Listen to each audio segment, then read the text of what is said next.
Hi, this is Reine. Sounds like Green. I'm a Minnesota realtor helping families get through probate with more money and less stress. And today I'm joined by Minnesota Attorney Andrea Burkhardsmeier from Anderson and Skubitz. Andrea brings a unique perspective to estate planning and probate law with offices in rural Minnesota communities and virtual services via Zoom. After taking time to raise her family, she returned to legal practice in 2020 and has been serving clients in the South Metro and Southern Minnesota. Andrea, could you tell us a little bit about your practice and what drew you to focus on estate planning and probate law? For sure. Thanks for having me today. Hi, everyone. Yeah, what drove me probably to real family law and probate law is probably the location where I live. So, a lot of law firms in Southern Minnesota, we are general practice law firms, and we see a wide range of clientele.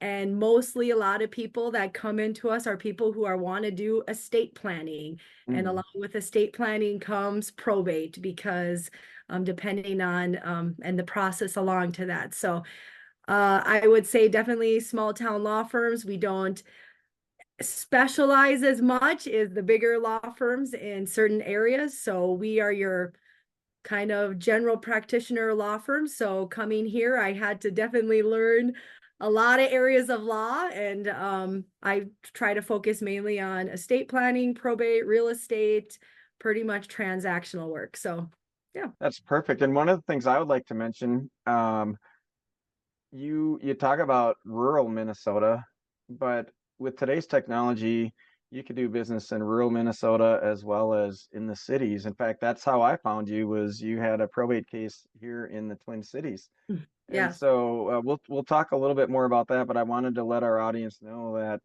I think you bring a really interesting perspective because you could do the outstate, but you can also do the metro.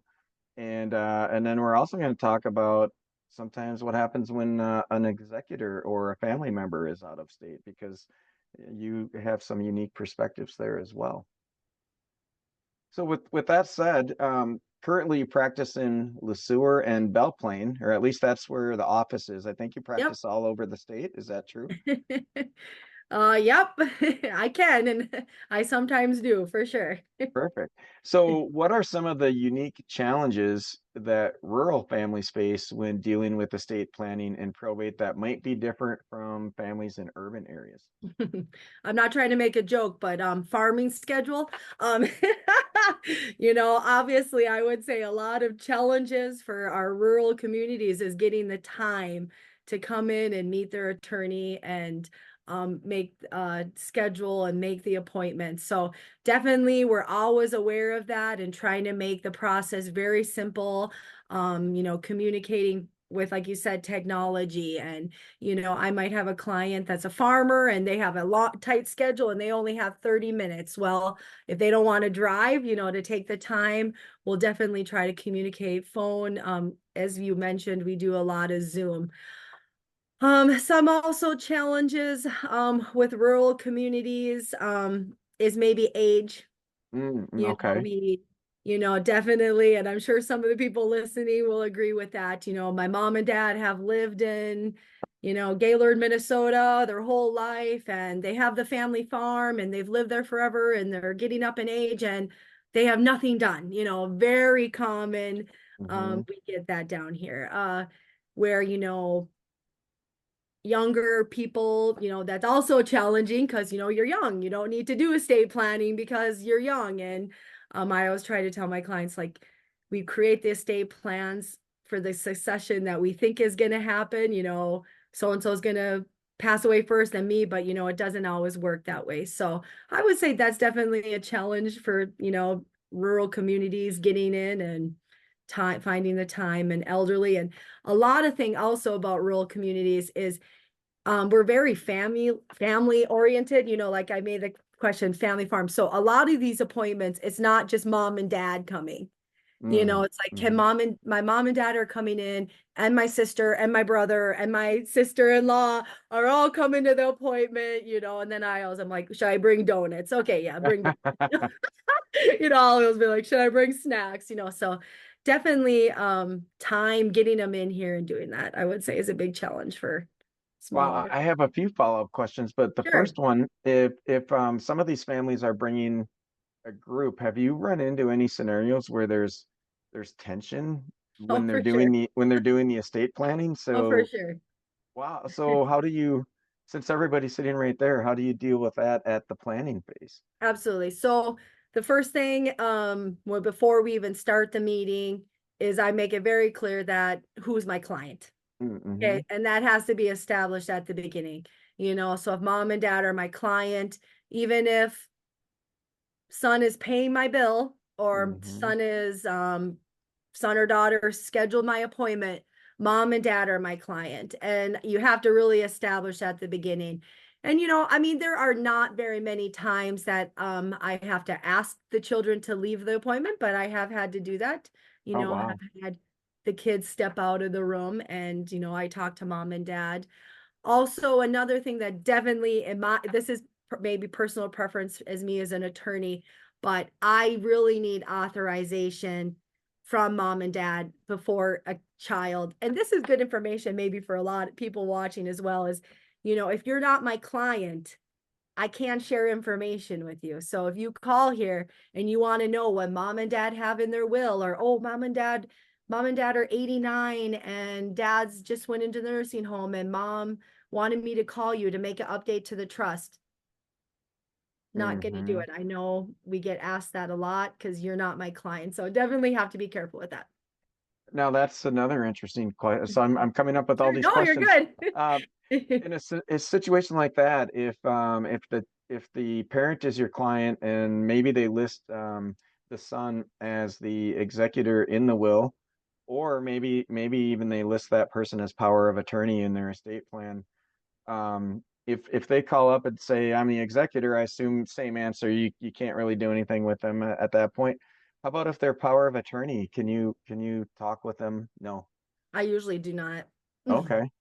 But that's me really personal Cool. preference because they are my client, the mom and dad are my client. Now, what I will say to the child is tell mom and dad to call me. Mm-hmm. Tell mom to call me and authorize for me to talk to you on the file, which most of the time they do. You know, Sure. or hey, the next time you call me when you're in the office, let's get mom on the phone and make sure she knows you're here. Sure. POA, I'm a little bit more lenient in regards to um I just want to make sure everything's in order. Can you Mm-hmm. make sure that, the trust is this, and this? I will say yes. Okay, that's all in order. Yep, they have everything to go. But this is me, and I'm a lot stricter. I don't know other attorneys would agree, but I'm definitely there. That's clientele on that. So, but I also want to make on a side note because other maybe southern rural attorneys will hear this says I will probably know kids. I will know who their Mm. kids are. They might be my clients. They might be, so there is that flexibility when someone comes in, oh, hey, or if, mom and dad give the authorization the first time. I'm not getting it every time then, if a kid calls. If a kid wants to make, and I don't know if a lot of attorneys have talked about this before, but a lot of calls we get is kids wanting to change their parents' estate Uh, planning. That's a big no-no. Yeah. But they try.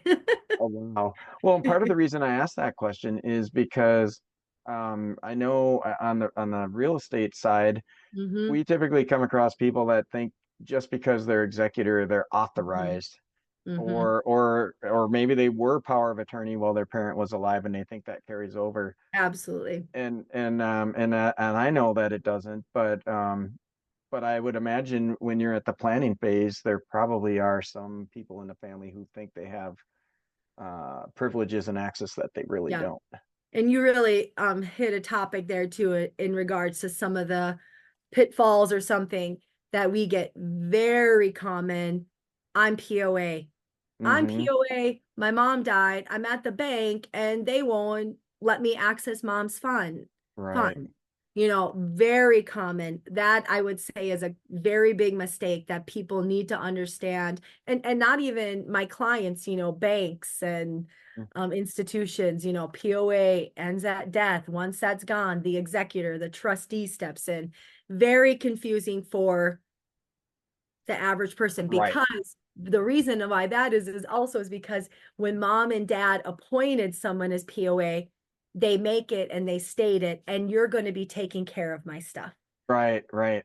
So it's like, I don't think it's a bad misconception, because that's kind of how it's portrayed. Like, and when I'm putting you as POA, and you're going to manage my money, and you're going to sell my house, and so kids definitely get told that from parents. And that's Hmm. definitely confusing for people, the difference between POA and executor. Well, Yeah. and as a former personal representative and special administrator, I found that the people at the banks don't always know the rules or the No, law they don't. either. And that complicates it even more because then someone will say, well, the guy at the bank said X, Y, and Z. And it's like, no, Or that's the not guy what at the bank just gave me all the money. I'm like,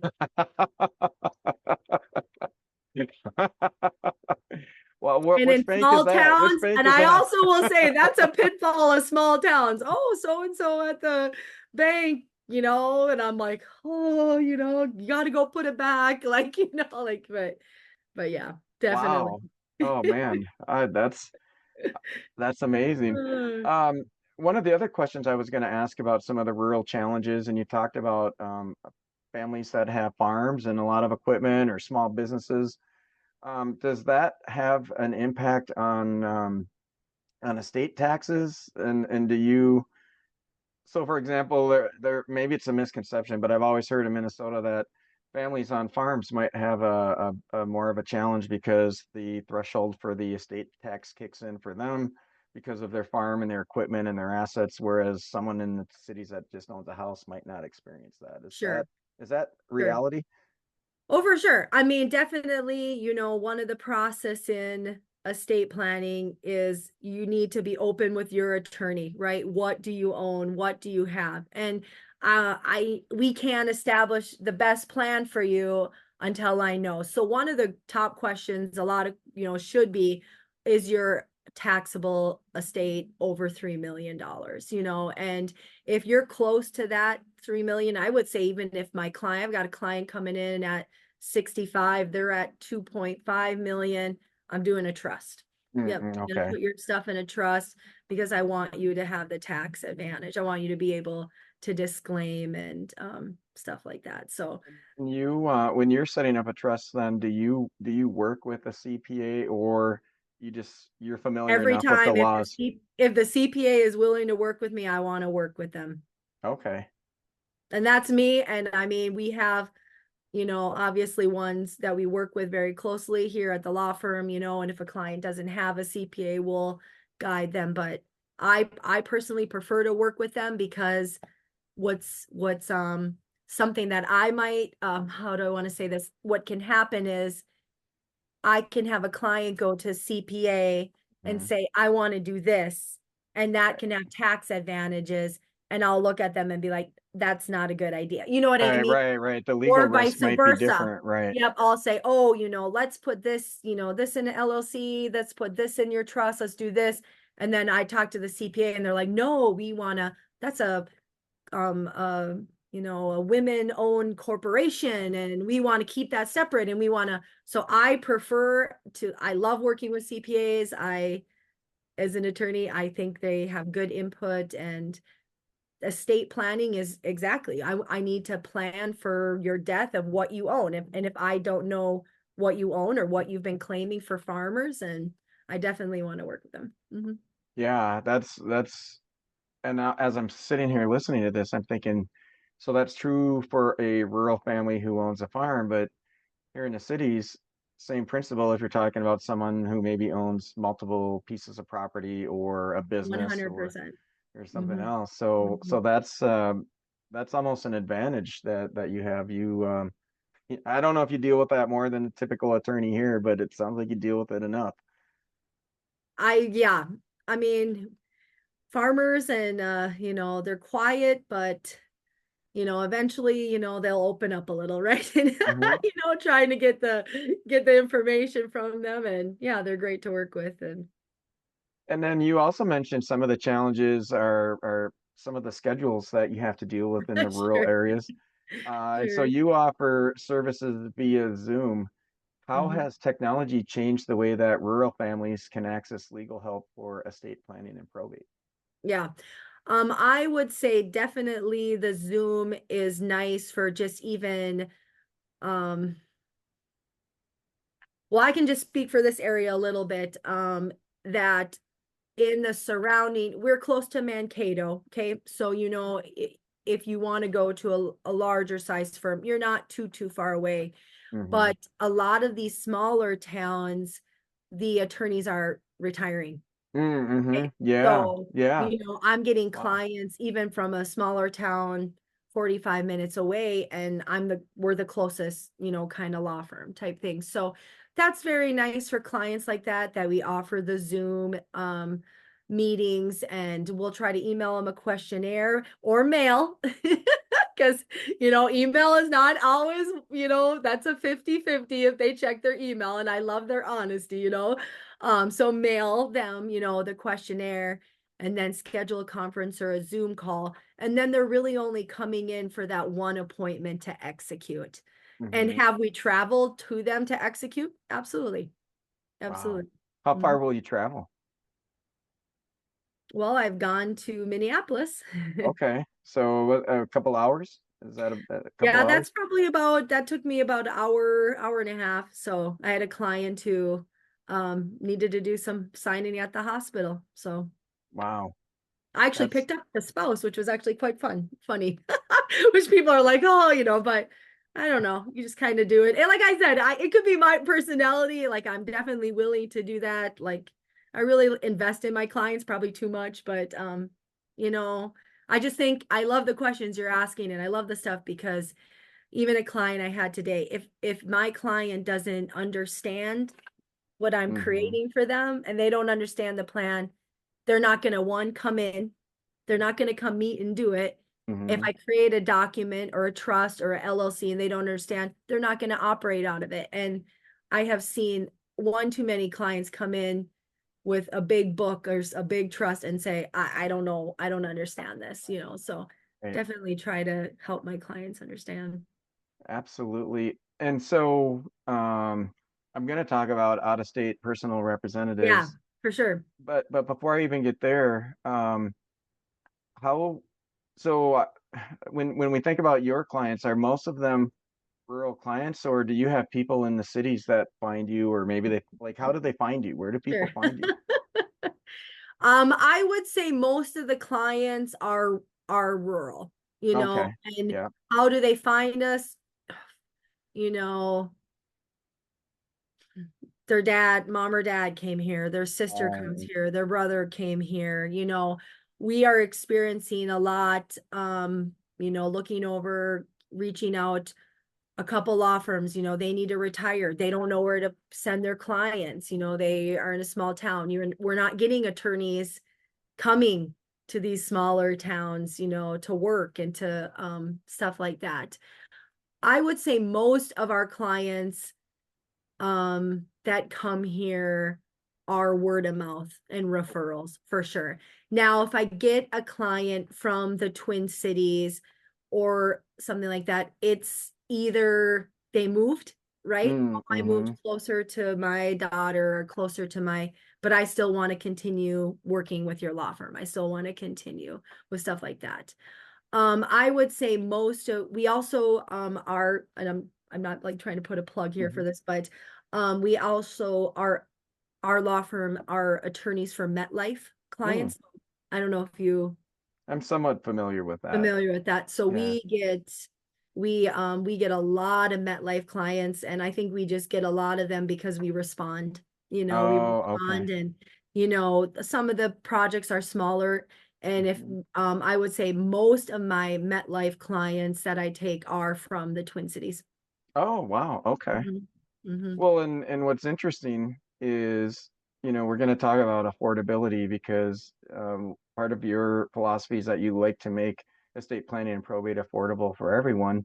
For sure. And with today's technology and the fact that you are rural, someone in the city, you could be competing with attorneys in the cities, right? For sure. Like someone in Minneapolis could reach out and hire you, or your rates could be very competitive compared to some of the other attorneys they might be talking to. Um, so talk a little bit about affordability in your philosophy. What are some of the things you do to make estate planning or probate affordable for families, or what do you do with families maybe who can't afford it? Yeah, that's a great question. When I worked at a law firm in the Twin Cities, I was, billable hours, right? Mm-hmm. So I had to account for my time for every minute. Here, I do not. Mm, I do not have nice. to, I want to get paid, don't get me wrong, right? And I probably do too much not paid because of kindness and we know the clients and but I'm not, every time you're calling here, I'm not billing you. And the reason is because that's not our firm's philosophy, right? Okay. We are willing to give consultations, right? Um, We're willing to take a 15-minute phone call for free, a mm-hmm. 30-minute phone call. Where some of the larger firms, they just don't allow that. Right. I would definitely say another um thing about the smaller is we do a lot of, I guess, I have the liberty to set my fees, right? So attorneys get paid either, salary or, what I get paid, a percentage, when I'm a partner, if I'm an associate, and I can pick and choose. So if I have a client that I know, we have to do so many hours of pro bono attorneys. That's a new thing that just Minnesota, not newer thing that passed. And we do a lot of set rates, Mm-hmm. flat fees, so that's very nice. And I would say we are come I would say we could charge more for some of our stuff, but we don't. And you're going to pay a lot less to come here for me to do a trust than you're going to pay if you go to a larger law firm, 100%. So is it fair to say that if I came to you for probate, you could look at, you could look at the size of the estate and learn a little bit about what's happening during that consultation, and you would let me know as an executor or personal representative what it's going to cost me to get through probate? 100%. Wow. Clients want to know that. They want to Yeah, know. they I mean, do. Yeah. clients call me every day. A client calls me. It's the first question. How much is this going to cost me? Mm-hmm. And I don't blame them. I just had some work done out of my house. Hey, before I sign this, how much is this going to cost me? I mean, I'm asking the same question. And I'm very open and honest, and I'll quote it. And um my partner, or Yeah. John, he will also, I mean, he'll say, here's what it's going to be. I'm going to need to take this from you.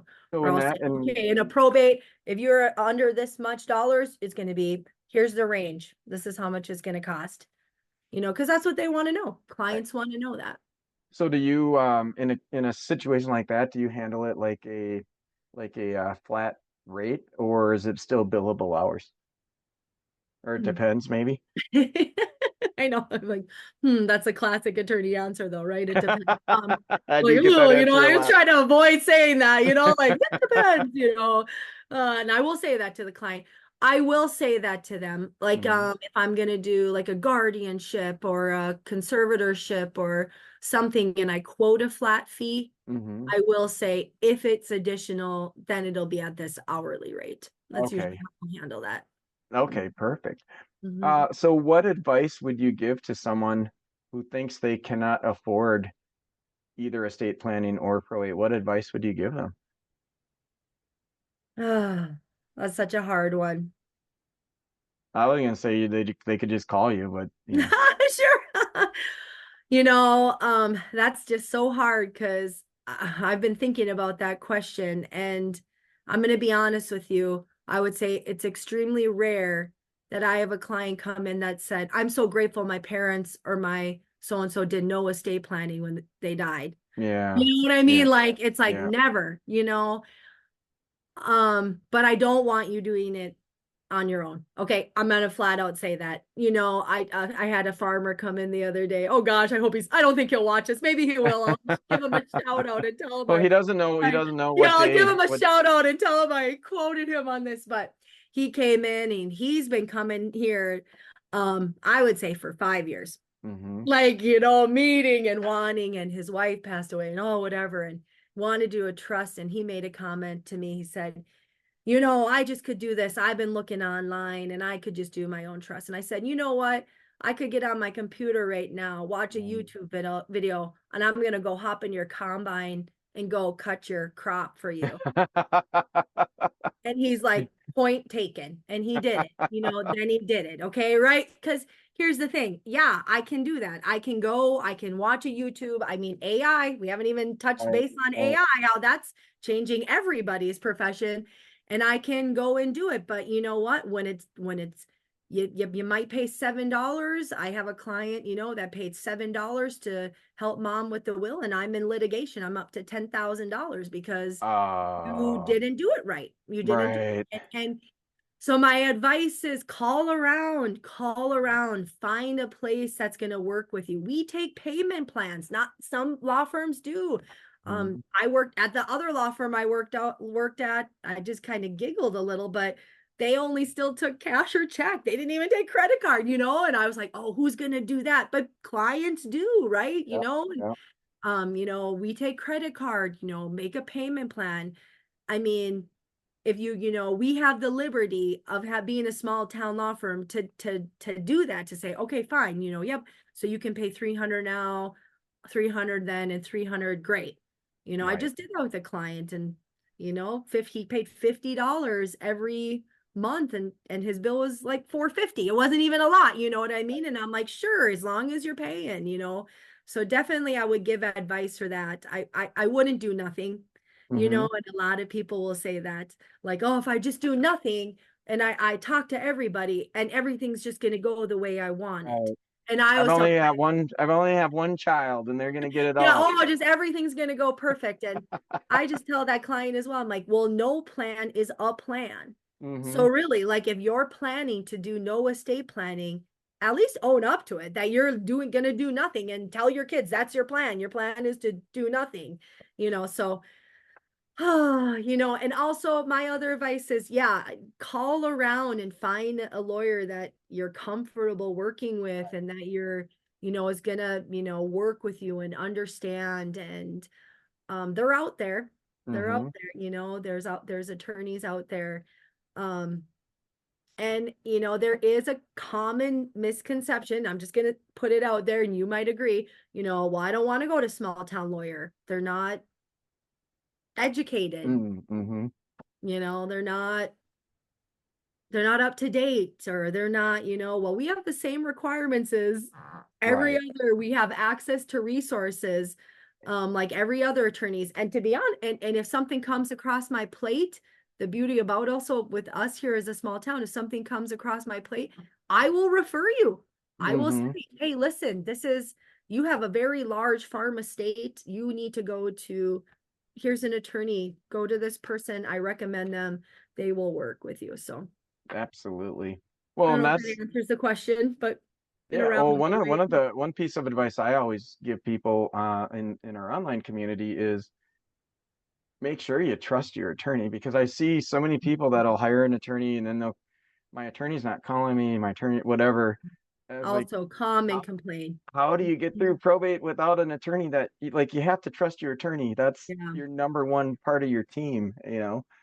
And so I'm constantly telling people if you have to spend a little bit more money to get an attorney you trust, do it. But make sure you get an attorney that you could talk to, that you trust, that you can communicate with. And it sounds like you have that covered. It doesn't sound like you have any Yeah. problems And at I'm agreeing with you. It's so important. I mean, you can't,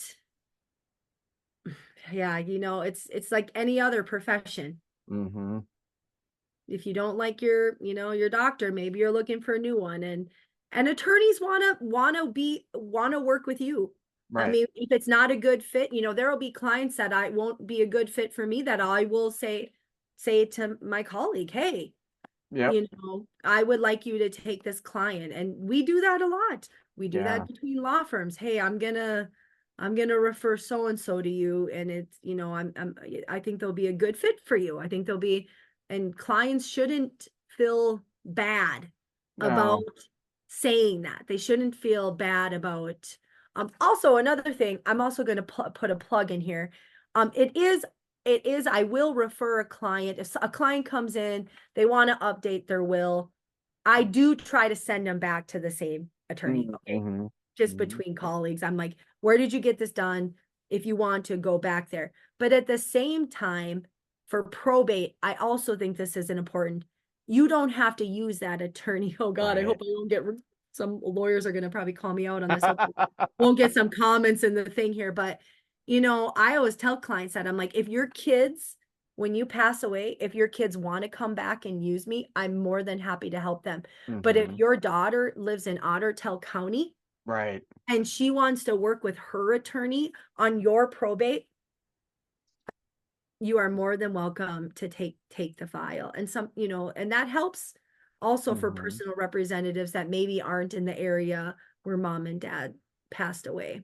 So, Now you kind of segued into my next question, which is sometimes mom and dad might be living here in Twin Cities and their child moved to Los Angeles. Um, what advice do you have for someone who becomes a personal representative? They have to go through probate in Minnesota, but they live out of state, or maybe they're in Minnesota, but they're not even close to the place where their parent passed away. yeah. I would say one blessing of COVID, if we can say it, is Zoom for court. Mm-hmm. Okay, so that is making it extremely more realistic for an out of state personal representative to continue to be executor.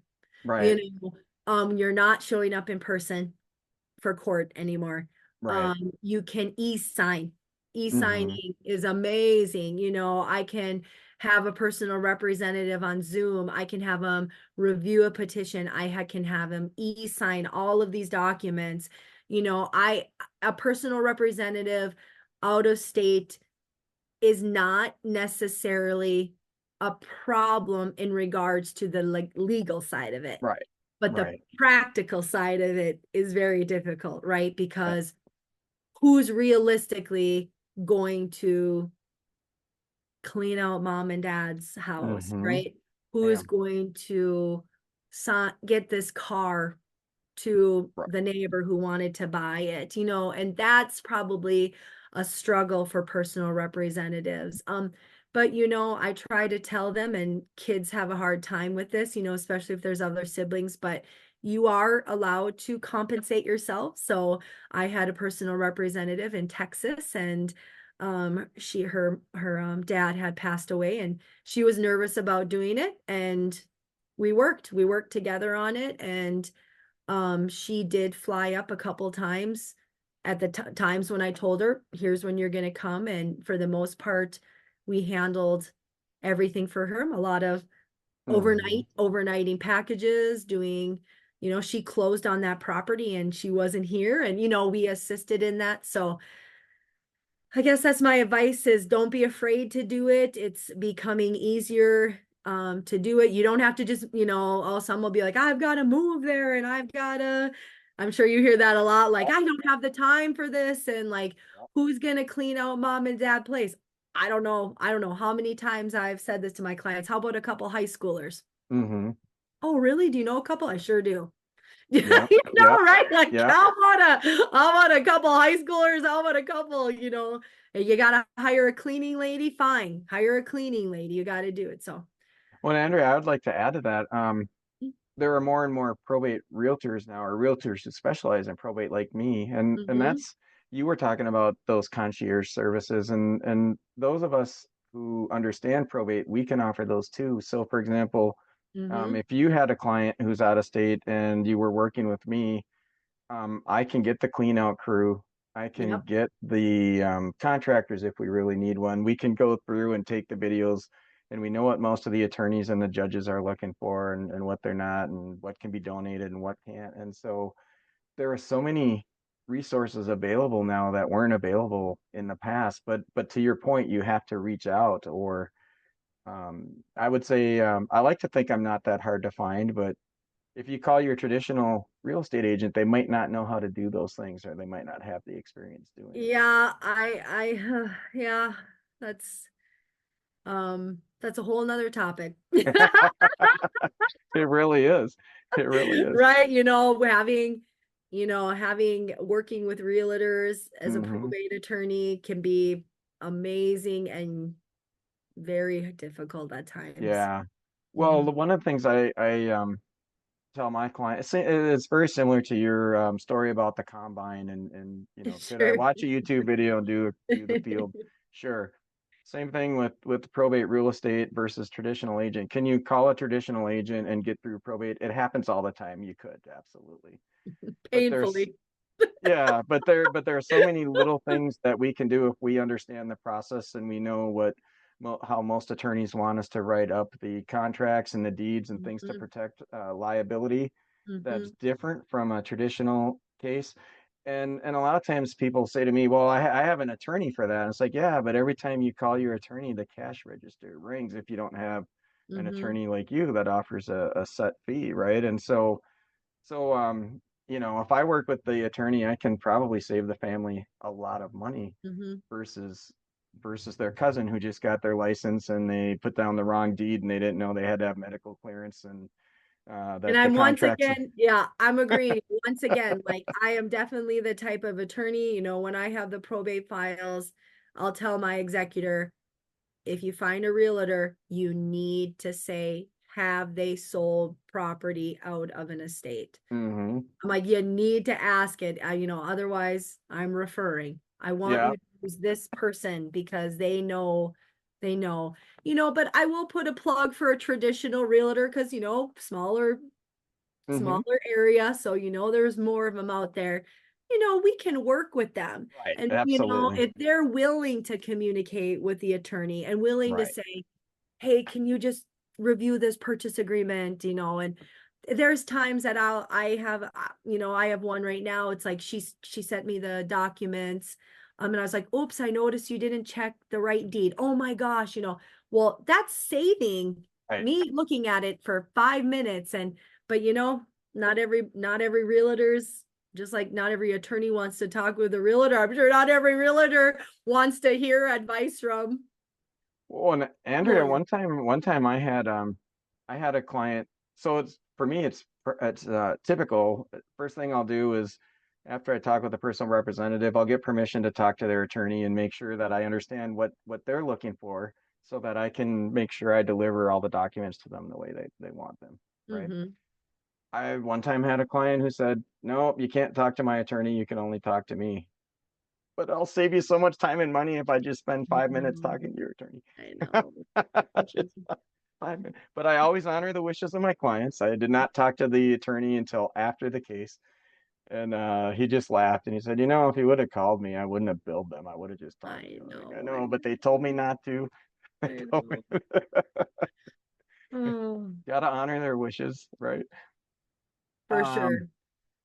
let's see. So and I didn't mention that question was from our Facebook group, right? Mm-hmm. Probate Help Desk, personal representatives who are out of state. And let's see here. And then you also mentioned now in Minnesota that if you're out of state, you can do Zoom calls with the court. Do Mm-hmm. you have to request that special, or is that just something that the court offers now? Yep. Yeah. Yep. Now everything is Zoom. I Oh, feel nice. well for probate. I have not went in person for probate since COVID. That's fantastic. Well, I mean, I would think that's fantastic. Are there any disadvantages to not being in the courtroom? Oh, for sure. Yeah. Okay. Okay. But I mean, in reality is, Um, sure. I mean, we can talk a little bit about that, but technology and older people, it's hard. It's hard oh, sometimes, okay, I suppose. but we offer I was just on vacation in Florida. I had a Hennepin County probate, and I offered for my client to come to the law firm and meet with my paralegal. Oh, nice. And Really she's nice. like, I can. I'm like, absolutely. We'll get it all set up for you. We'll Mm-hmm. log you in and you will sit there and she will assist you. So we try to offer that and they love that. They feel That's so much more fantastic. comfortable coming into the office, even though they can do it on their phone, do it from the comfort of their home. I would say another biggest disadvantage, and I'm sure judges will 100% is, this is court. Mm-hmm. We're in court. So I think clients forget we're in court. We're being recorded. We are, Yeah. And sometimes those videos show up on YouTube. That's I mean, gosh, you see some of or those people on Zoom court cases and they end up on YouTube and they didn't realize like, they didn't dress up or yeah, or I the mean, one client in my one probate hearing, evidentiary hearing, he was on 3 devices. He was on a oh, laptop, a phone, and a phone, and I'm like, but I was thinking judges are getting, in court admin and, they're right. getting used to that. And I'm sure, it's good for them too, to cut down people coming in the traffic and they can hear more cases. And so, Mm-hmm. um, I personally am fine with it. I think for the most part, clients can figure it out. Absolutely. So before we wrap up, we didn't Mhm. really get a chance to talk about probate myths, but is there maybe a myth or something Um, that is it mm. just pops up a lot and you're like, wow, I wish people knew that this isn't true or it's different. Well, I think we nailed on the one. I'm the POA. I mean, Mm-hmm. 100% comes up in probate. Well, my uncle died. I'm the executor in the will. Yeah, And I'm their POA. I contacted, Vanguard, and they asked me in what capacity am I calling. That's also a big thing. I know we're not talking on that happens so much. I advise my clients, like, you need to make sure what capacity you're calling. If you right, call this, you're a named beneficiary. If you call this way, you're and it changes even within a trust, even within a thing, you might be calling. So that is a huge myth. And my client today, I said, "Oh, you've been watching too much TV." And she's like, "What do you mean?" I'm like, a will is probate. So if you have a will and you have a probated assets, you die with something only in your name, you're going to probate court. What? I just thought I died and my executor pulled out my will and read it and just went to my bank and handed right, them the will and they could give me the money, and that is, just the process. And I try to hit on that in the estate planning because like, let's start way back there. This is the process if you do a will. right. I still remember from law school, here's the bundle of sticks, and I have the Mm-hmm. visualization for my clients, here's your bundle, here's your checking account, this is the box it goes into. And so I would say the biggest myth is I'm the executor. My aunt died. I'm the executor. I'm gonna go start acting like it. Right. Yep. Yeah. And that comes downstream to me too, because they Oh, 100%. I'm because gonna they sell. I've gotten calls. I've gotten calls from realtors, oh, hey, we are about to close on this, and we just discovered yep. that this property is actually in the name of, and I'm like, yeah, you don't have, I always try to say it. I tell my clients, there's 2 things that you want to ask yourself in estate planning. One, who do you want your stuff to go to? Right. Second is how is that stuff going to go to them? What's Right. the authority? And we talk a lot about that over and over with clients. Like, yep. So who's going to get it now? And how is that person going to get it? And it's not just, because I'm the executor. That's Yep. not your authority. You need some sort of you need the letters, you need the certificate of trust, you need to be, are you a named beneficiary? Are you, in what capacity do you have the authority to access that inheritance or that money or that? So definitely kind of a myth that I can just go get it. Right. Yep, exactly. And sometimes bad things happen when you walk into the bank without your letters and they start freezing accounts. Or selling, and to defend banks a little bit, sometimes they don't know. Mhm. That's right. And they don't know that so and so passed away. They Right. don't know that, so and so passed away, and person comes in as POA and Mhm. takes out all the money, and then yeah, but you know what? I'm gonna put a plug on here if we're getting to the end, and Absolutely. I'm gonna definitely tell my personal representatives, and I tell them this every time, is you've never done it before. Right. Got to give Right. yourself some grace. You might Yeah. mess up, and that's okay. We'll work with it. Or call and ask. Yeah. You don't know what to do, call and ask. We'll help you. We'll help you as much as you want. You want us to be very hands-on. You Hmm. want us to guide you through the process. I have had executors where they have literally handed me the checkbook. Right. And I will, and also for my out-of-staters, very common. Hey, I'm signed an executor. I'll open up the estate checking account. I'll do all the stuff. I'll get the checkbook, and they're like, they've pre-signed. Probably shouldn't be saying this, but they'll Right. They pre-do do the what they need to thing. do. They do Yep. what they need to do so they Hmm. can go back home. They've Right. got families, and we'll handle it. And then you have some executors where they do everything on their own, and they're only calling me if they need me. But at the end of the day, you got to give yourself some grace. You may have never did it before, Right. you know? I agree. It's the worst job. No one wants it. You only get it because you lose a loved one, Yeah. and there's no training. And I know, right? Yeah. really the best training you get is to hire someone who's knowledgeable that can guide you through the process. But then you also get all these people giving you bad advice, good intentions, Yeah. And I'm sure you've seen a lot of that in these interviews or your Facebook, like and personal life. personally, yeah. You know, um, I have been the executor for both of my parents, and I Hmm. think that extremely helps me guide my Right. clients. Yeah, I've done it. that's I've done it twice. One with my mom, where she had a will. It was a testamentary trust. My dad died unexpectedly. He had nothing hmm done. So I feel as if I am able to provide that practical side of it. Because let's face it, law, there's two sides. There's the legality side of it, right. oh, have a will, have this. And then there's the question that every client wants to know, how do I actually do this? Right. Right. Do I actually, what do I actually do when mom dies? Hmm. What does that look like? So Well, that's what I tell definitely. people. You have your legal obligations, your family obligations, your financial obligations, your regular life that you have to try to maintain as best you Oh, and can. you nailed it there, a Yeah. challenge.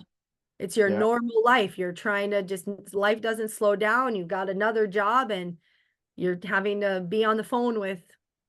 Right. Today I'm just We gonna all know call how the difficult it is to get on the phone with someone these days. right. I'm gonna call the insurance company and find out if I'm a beneficiary. Oh, that could take some time. Hour plus. Absolutely. Well, our guest today has been Andrea Burkhardsmeier from Anderson and Skubitz, a Minnesota law firm. And as you heard, Andrea can cover the entire state of Minnesota. She does Yep. free consultations.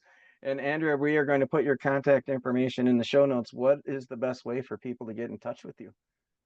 Um, Phone or email. So, yep. Okay. I'm sure. You want me to Yep. say it, or No, I'll we put it put in it the on show there? notes. I'll Yeah, put it phone right or in there. email. Yep. Either one of them. Stop in. Perfect. All right. Well, if I ever pass through, I will stop in for sure. Awesome. Sounds So like a plan. all right. Well, Andrea, thank you very much. We didn't even cover all of the topics we were thinking about talking about, so you might have to come back and do another episode. I would love to. Thanks for having me. All right, thanks, Andrea. Thank you. Bye.